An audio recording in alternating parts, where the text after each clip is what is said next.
Hello bachcho, let's read the question. Question says Ram's salary is equal to the Mohan salary.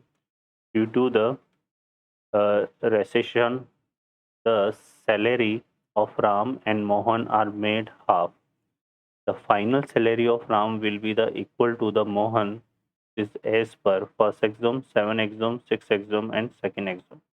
Solve करते हैं बच्चों question को। इस question के लिए जो की कॉन्सेप्ट है वो देख लेते हैं यहाँ से हम। की कॉन्सेप्ट, तो की कॉन्सेप्ट में हम बात करें की कॉन्सेप्ट, तो की कॉन्सेप्ट में हमारे पास यूज़ करेंगे हम क्या, यूक्लिड 7 एक्सॉम को। ठीक है, तो हम बात करेंगे यहाँ पर Euclid 7th एक्सॉम।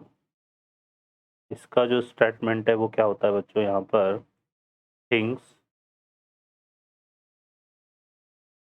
Things which are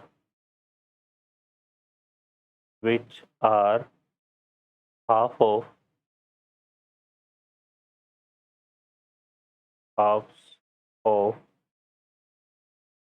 are halves of the same thing, the same thing are equal to one another।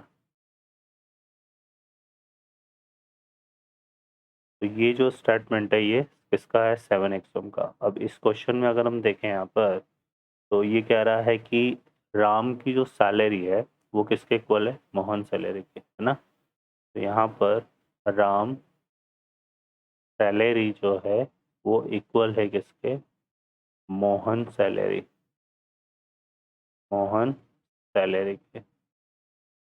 ठीक है, अब यहाँ पर फर्दर क्या हो रहा है, तो यहाँ पर हमारे पास और आगे देखो ये स्टेटमेंट में ये भी आ रहा है कि Ram and Mohan are made half. ठीक है, the salaries of Ram and Mohan are made half. ठीक है, तो यहाँ पर हमारे पास स्टेटमेंट में ये भी आ रहा है कि सैलरीज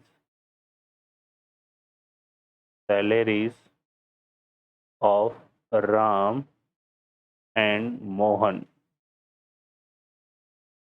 मेड हाफ, है ना, आर मेड हाफ। ठीक है, तो ये भी आ रहा है, क्लियर है। तो final salary Ram will be equal to the Mohan. ठीक है, तो देखो दोनों की सैलरी को अगर हाफ बना दिया जाए तो भी दोनों की सैलरी क्या होगी, इक्वल ही होगी। तो ये हमारे पास देखो यहाँ पर इसका स्टेटमेंट फॉलो कर रहा है, ये यूक्लिडियन 7 एक्सॉम का स्टेटमेंट फॉलो कर रहा है। Then which are half of the same thing then are also equal to one another. ठीक है ना, कि किसी थिंग का अगर क्वांटिटी का हाफ कर दिया जाए सेम थिंग्स का, तो भी वो क्या होती है, एक दूसरे के इक्वल होती है। तो ये हमारा किस ऑप्शन आ जाएगा यहाँ पे, बी ऑप्शन, 7 एक्सोम is the correct answer. Okay बच्चों, I hope you understand well, best of luck, thank you.